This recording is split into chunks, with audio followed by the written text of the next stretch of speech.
दोस्तों नमस्कार। मैं हिम्मत सेठ एक बार फिर आपके सामने उपस्थित हूँ एक नए विषय को लेकर। नहीं, विषय तो पुराना ही है दोस्तों, बिहार पे ही बात करेंगे आज भी। कल हमने एक वीडियो बनाया था। उसमें बिहार के 60 के दशक की एक झलक दिखाई थी और ये बताने की कोशिश की थी कि बिहार कैसे प्रगति कर रहा है, कैसे उसमें उद्योग लग रहे हैं, कैसे उसमें निजी उद्योग, डालमिया उद्योग और टेक्सटाइल मिलें और जूट मिल और चीनी मिलें और टाटा स्टील की की फैक्ट्री लग रही है और कैसे वो विकास कर रहा है। लेकिन उसके बाद जो है 1960 से के बाद 65-70 आते आते बिहार में उद्योग लगना बंद हो गए। जो उद्योग लगे हुए थे वो बीमार हो गए, मतलब उनकी क्षमताएं कम हो गई, उनका रिनोवेशन नहीं हुआ, मजदूरों के शोषण की इंतहा हो गई, बिजली मिलना बंद हो गया और इस तरह से कच्चा माल नहीं मिल रहा था। इस तरह से पूरे उद्योग धंधों पर एक खतरा महसूस होने लगा और धीरे धीरे करके मतलब ये इनकी मशीनरी चेंज नहीं हुई, तकनीक नहीं बदली और निवेश रुक गया, राजनीतिक हस्तक्षेप बढ़ गया, भ्रष्टाचार बढ़ गया और इसके चलते ये उद्योग या तो बहुत ही नुकसान में काम कर रहे थे या फिर ये बंद होते गए। और कई जगह बंद इसलिए भी हुए कि निजी प्रशासन के निजी शासन जिनका जो प्रशासन था इन उद्योगों में, उनके आपसी विवाद से भी ये उद्योग बंद हो गया। जैसे डालमिया नगर में बहुत सारे उद्योग डालमिया जी के थे, वो सब उनके आंतरिक झगड़ों की वजह से बंद हुए। 1967 में सत्ता परिवर्तन हुआ और जनता पार्टी के अंदर की राजनीति ने भी इन उद्योगों को बंद होने में अपनी भूमिका निभाई। हम यहाँ यह भी बताना चाहते हैं कि बिहार में जो राजनीतिक अस्थिरता रही, लगभग 61 से लगा करके समझिए 1961 से 1990 तक, जिसमें अधिकतर कांग्रेस का ही शासन था, लेकिन कांग्रेस के मुख्यमंत्री बदलते रहे और कोई भी मुख्यमंत्री कृष्ण बाबू सिंह के बाद जो है पहले प्रधानमंत्री जो थे 1946 में जो बने थे, वो 1961 तक उन्होंने शासन किया और उन्हीं के समय ये प्रगति भी हुई। उसके बाद जब उनका शासन हट गए, उसके बाद कोई भी मुख्यमंत्री 1961 से लगा करके 1990 तक कोई पूरा 5 साल पूरा नहीं कर सका। तो ये एक बहुत बड़ा कारण था जिसकी वजह से बिहार में उद्योग धंधे बंद होते गए, क्योंकि नीति नहीं बनी, उनकी उद्योग नीति नहीं बनी, उनका ध्यान नहीं दिया उनके ऊपर, और इस वजह से जो है उद्योग पिछड़ते गए। दोस्तों, मैं यहाँ पर आपसे ये अपील करना चाहता हूँ कि अगर आपने हमारे YouTube चैनल महावीर समता संदेश को अभी तक भी सब्सक्राइब न किया है तो सब्सक्राइब कर लें, बेल आइकन दबाना न भूलें, और वीडियो अच्छे लग रहे हैं तो लाइक करें, फॉरवर्ड करें और लोगों को भी भेजें, अपने दोस्तों और सोशल ग्रुप्स में भी डालें। कमेंट बॉक्स में जाएं, कमेंट लिखें, सुझाव दें। आपके कमेंट और सुझाव हमें और बेहतर करने की ओर अग्रसर करेंगे।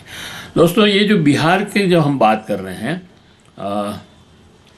इसमें 1970 में जरूर 1967 में जरूर सत्ता परिवर्तन हुआ था और संयुक्त विधायक दल की सरकार बनी। वो सरकारें भी अस्थिर थी, उसमें भी छोटे से पीरियड में 2-3 मुख्यमंत्री बने। तो कुल मिलाकर के कोई नीति निर्धारण इस लंबे समय में नहीं हो पाया और इसीलिए ये उद्योग पिछड़ते गए।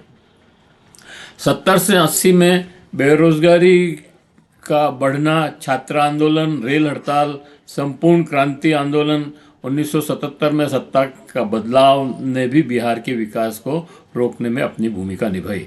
दोस्तों, यहाँ हम ये भी बताना चाहते हैं कि 1975 से ही, लगभग 1970-75 के बीच में ही कुछ निजी सेनाएं बनने लगी जिन्होंने राजनीति में हस्तक्षेप किया और हिंसक हस्तक्षेप किया। मतलब उन्होंने दलित और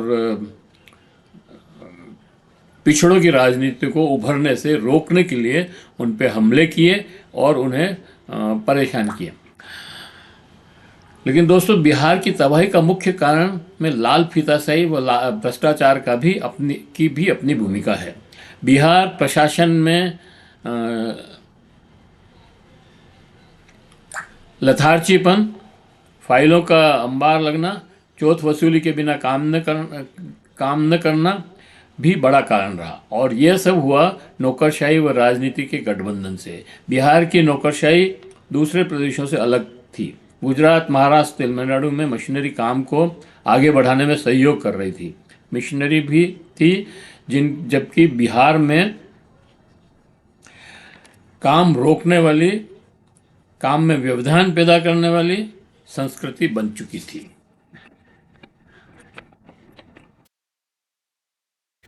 उद्योग लगाने के लिए निवेशक को दफ्तरों में 20-25 चक्कर लगाने पड़ते थे। सिंचाई परियोजनाओं में हजारों करोड़ के घोटाले, सड़कों और पुलों की योजनाएं फाइलों में दबा के रखना, बिहार फाइनेंस कॉरपोरेशन ने छोटे उद्योगों को कर्ज देकर बर्बाद कर दिया। बिहार की तबाही का एक कारण राजनीतिक अस्थिरता का भी होना है, ये मैंने आपको पहले बताया। 1980-2000 के बीच भ्रष्टाचार चरम पर, यह प्रशासनिक पतन था जिसे कभी सुधारा ही नहीं गया, या यूं कहें कि जो इसको सुधारने को तैयार ही नहीं थे। जनसंघ और कांग्रेस की राजनीति इसके लिए संयुक्त रूप से जिम्मेदार है। 2000 तक भाजपा ने बिहार को तबाह करने की कसम खा ली थी। बिहार और झारखंड में बंटवारा करके बिहार को तबाह किया। बंटवारे के समय बिहार की कोई शर्त नहीं मानी गई क्योंकि भाजपा कांग्रेस दोनों एक साथ उस समय लालू प्रसाद को रोकने में लगे हुए थे।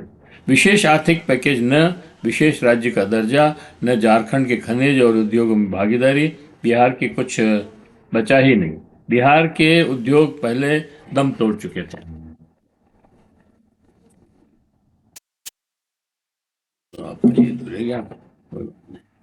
डालमिया नगर के उद्योग 1985 में ही बंद होने शुरू हो गए थे।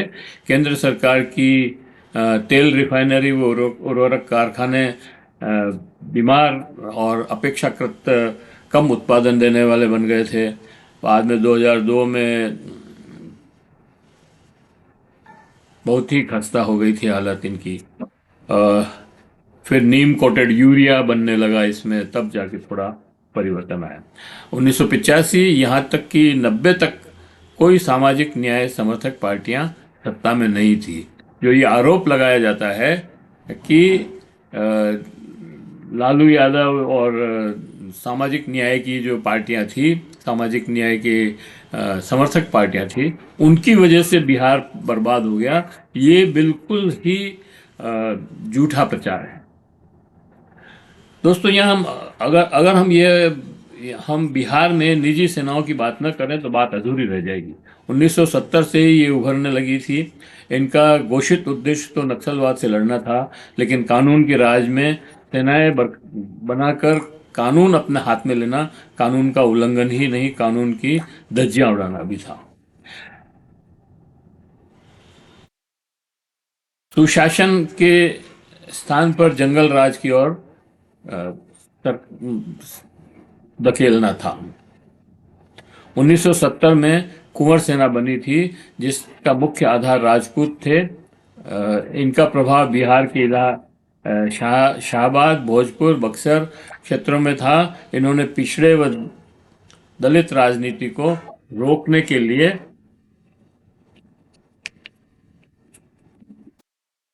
काम किया। इनका घोषित उद्देश्य था किसान संगठन को का दमन करना। भूमिहार ब्राह्मण सेना संघर्ष समिति, ये दूसरी सेना थी। सामाजिक आधार इनका भूमिहार था और 1980 में बनी थी ये सेना। गया, औरंगाबाद, जहानाबाद क्षेत्र में इनका प्रभाव था और उद्देश्य भूमिहार प्रभुत्व वाली सामंती व्यवस्था की रक्षा करना। सनलाइट सेना सामाजिक आधार भूमिहार, मध्य बिहार, जहानाबाद, गया, औरंगाबाद में इनका प्रभाव था। ब्रह्म सेना, ब्रह्म ऋषि सेना, भूमिहार ब्राह्मण आधार वाली यह सेना जहानाबाद, पटना ग्रामीण क्षेत्र में उभरी। आनंद मोहन सिंह जो बाद में जदयू के सांसद भी बने। उद्देश्य पिछड़ा दलित राजनीति के उभार को रोकना और स्वर्ण की रक्षा करना। सबसे खतरनाक रणवीर सेना, जिसका आधार भूमिहार था, ये लालू राज को जंगल राज में बदलने के लिए ही बनाई गई थी। 1994 में भोजपुर, आरा, जहानाबाद, औरंगाबाद और प्रभावी ब्रह्मेश्वर मुखिया इसके संस्थापक थे। लेकिन इनके संबंध आंतरिक तौर पर सुशील मोदी जो भाजपा के नेता थे और विपक्ष के नेता भी थे, वो इनको आर्थिक सहयोग भी करते थे, आर्थिक फंडिंग करते थे। ये कई अखबारों में ये रिपोर्ट छपी है, ये चर्चा भी है। तो इस तरह से मतलब भाजपा ने पूरी कोशिश की कि हम वोट से अगर लालू यादव को नहीं हरा सकते हैं तो उसको बदनाम करने के लिए इन निजी सेनाओं का इस्तेमाल किया जाए। और उसमें कांग्रेस भी उसमें साथ थी, क्योंकि कांग्रेस भी उस समय शासन से बाहर थी। वास्तव में इन सेनाओं का उद्देश्य जहां भी दलित पिछड़ा आवाज उठाए उसे सख्ती से दबा देना था। रणवीर सेना ने तो कई जगह जंगल राज को बदनाम करने के लिए जनसंहार भी किए, कट करवाए। लालू राज को जंगल राज की संज्ञा देने वाले लोग इन सेनाओं द्वारा किए जा रहे अत्याचार और जनसंहार पर अक्सर मौन रहते हैं। कारण स्पष्ट है, उनका इन सेनाओं से अप्रत्यक्ष रूप से जुड़ाव था। ये सेना ही बिहार की तबाही का कारण बनी। रणवीर सेना ने बथानी टोला, लक्ष्मणपुर, बाथे, शंकर बिगहा, मियानपुर दलितों और पिछड़ों की राजनीतिक चेतना पर जनसंहार करवाए।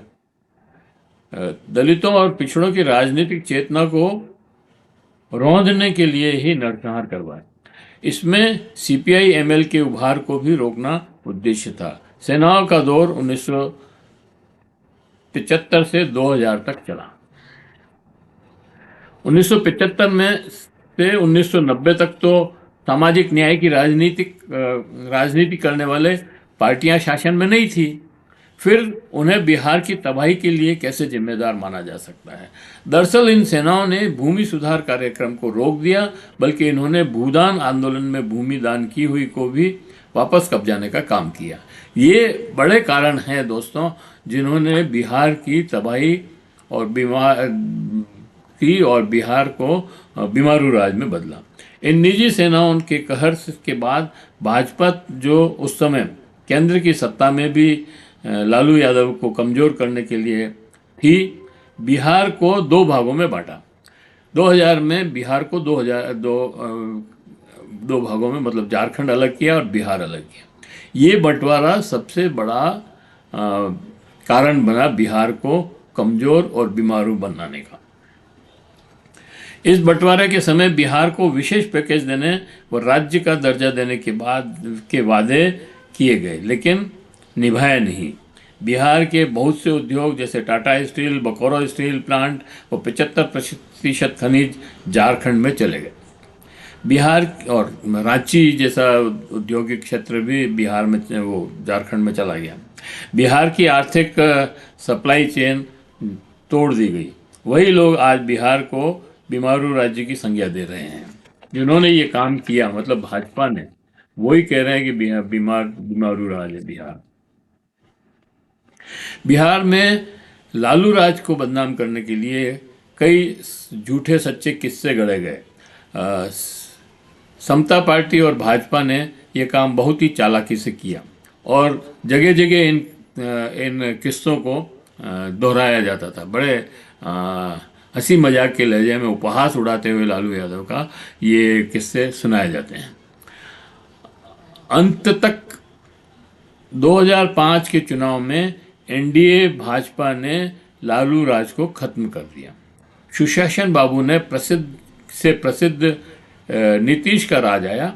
2005 से 2025 नीतीश राज में कोई छाती ठोक कर ये नहीं कह सकता कि बिहार में जंगल राज खत्म हो गया है। मतलब 20 साल बाद भी स्थिति में कोई बहुत बड़ा सुधार नहीं हुआ।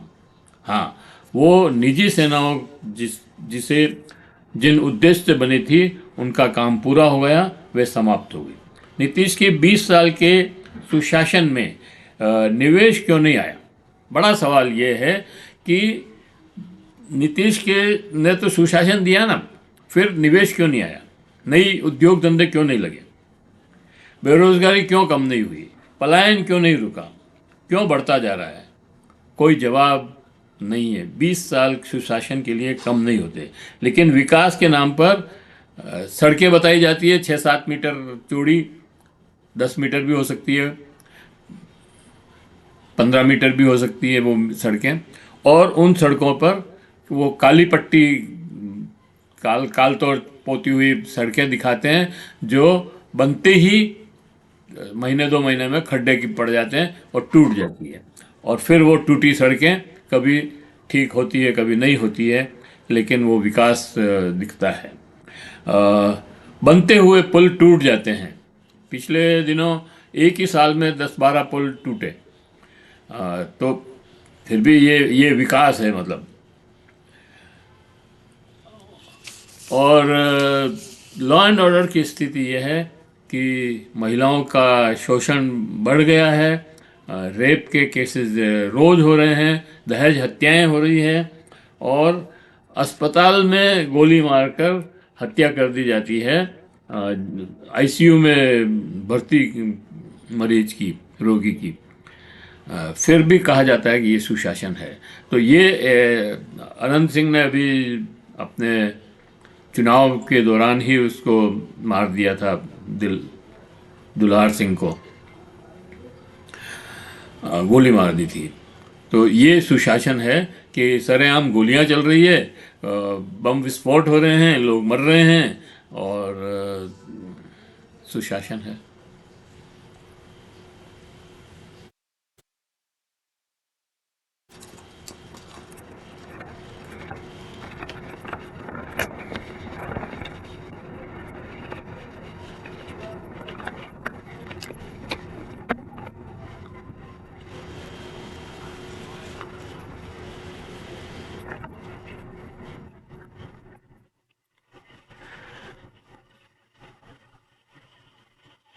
बिहार क्राइम में यूपी से पीछे 2 नंबर पर है। पहले नंबर पर यूपी है, जो बुलडोजर राज जहाँ चल रहा है।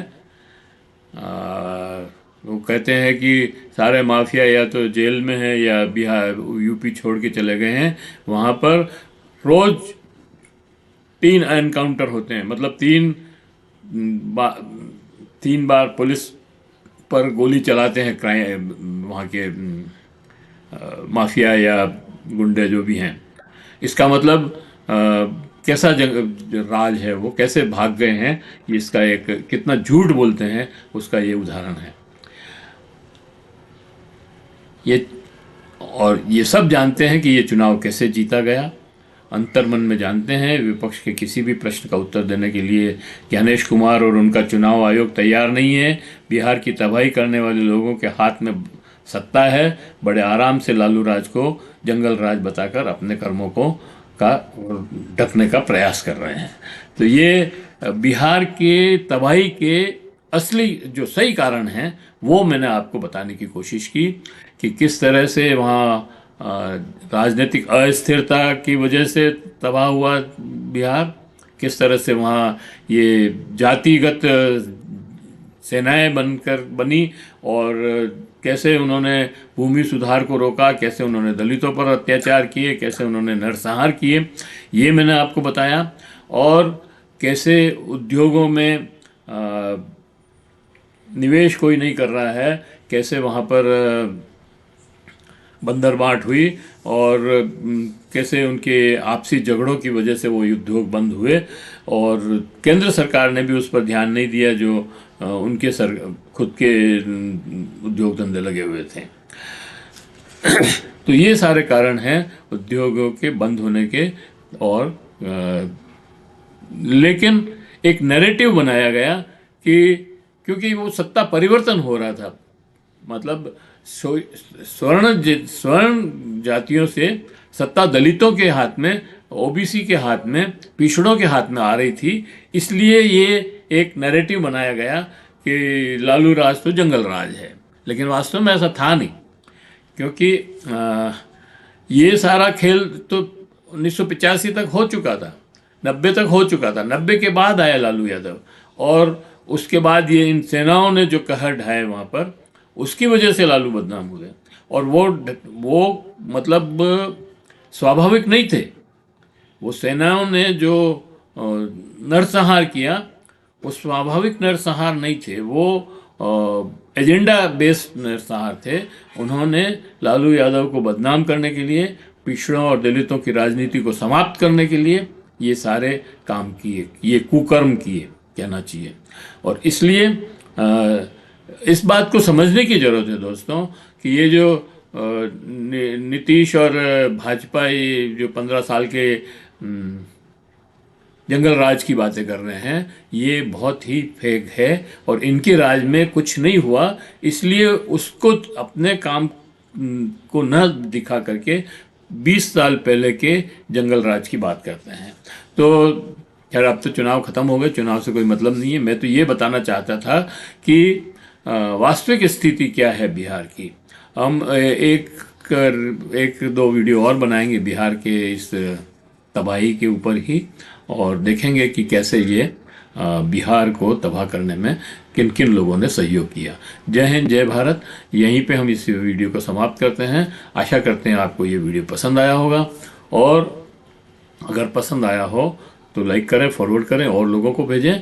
और अगर आपने अभी तक भी हमारे YouTube चैनल महावीर समता संदेश को सब्सक्राइब न किया है तो सब्सक्राइब कर लें, बेल आइकन दबाना न भूलें। जय हिंद, जय भारत, धन्यवाद।